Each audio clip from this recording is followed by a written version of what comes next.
Welcome back to Winders Model Farms. This is the old man here again, making another guest appearance. Today we're going to talk about my little John Deere 494A planter.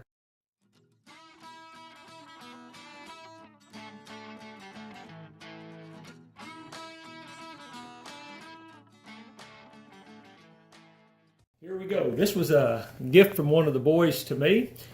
Went with my John Deere collection. Like I said, it's a 4-row planter, 494A.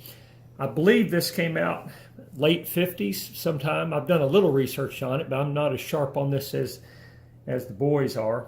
And looking at it, it looks like it's set up on a 30-inch spacing. It even matches up with some of the tractors. They've got 30-inch spacing, but I believe this had usually a 40 or 42-inch spacing on it back when they would use it.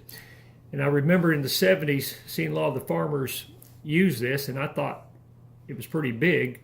In a minute, I'm going to give you a comparison to another, and we'll see exactly how big it really is not. But I like this planter. It's pretty detailed. Starting off with, I'll look at the top here. You've got the dry fertilizer bins here. Good detail on that, and I like how they actually tapered it down like it really was supposed to be, using gravity there to get the fertilizer down. And then of course your round hoppers here, that's for your corn seed. And then the other two here, I believe those were for herbicide. Not exactly sure on that, but pretty sure. If I flip it over and look at the bottom of it, I like the detailing there. Nice tires on here, nice little rubber tires, gives it a good feel and a smooth roll across the board here. We've got pretty good detailing on the underside there. The writing on here shows that it's a John Deere, and of course this is a Ertl toy. Flipping it back over, let's go back to the back. If you were pulling this down the road, you've got two red markers on the back there that will show up. But if you spin it around to the front, you're going to see that this one only has one marker on the front. And that would be to the outside, to the center line when they're hauling it down the road. I don't know why they just didn't go ahead and put one here. One thing I did notice was these row markers. They do work. I like that. They go up and down. But I think a little bit of overkill on these row markers. Compared to the size of everything else, these are much larger than I think what they would be. They're usually pretty thin, tall and skinny, and look kind of rickety. I always thought they was going to fly off of there. So I think they just beefed it up on the toy here, probably so it wouldn't break. But it's got a nice little hitch on it here. And if you'll look on the top, a little bit of detail in there on your hydraulics there, or your shaft, or whatever that is. And then got a little John Deere yellow down here.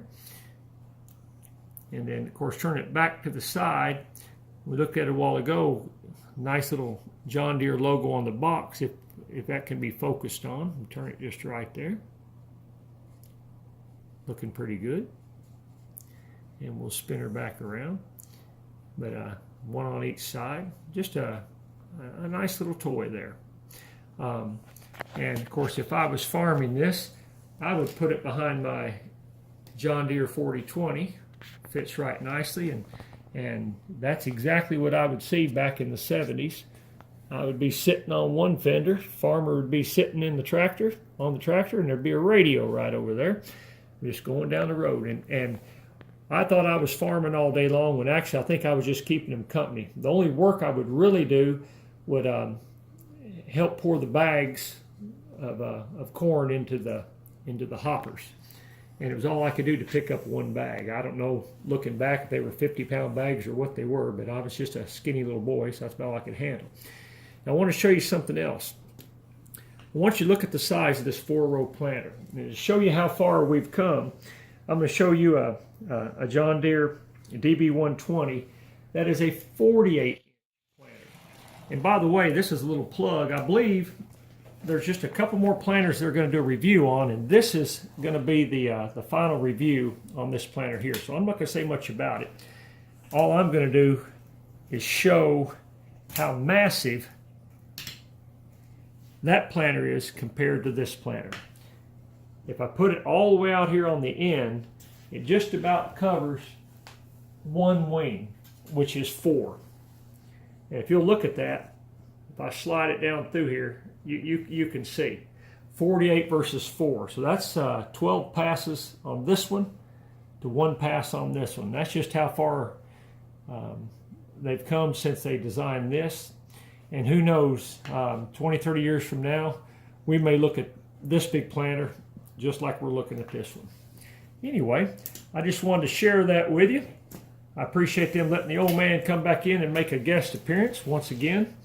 Tell me what you think about this 494A planter. It's one of my favorites. I have one other planter that I'll be reviewing next. But like it, don't like it, just be honest with us and let them know. Have a good one.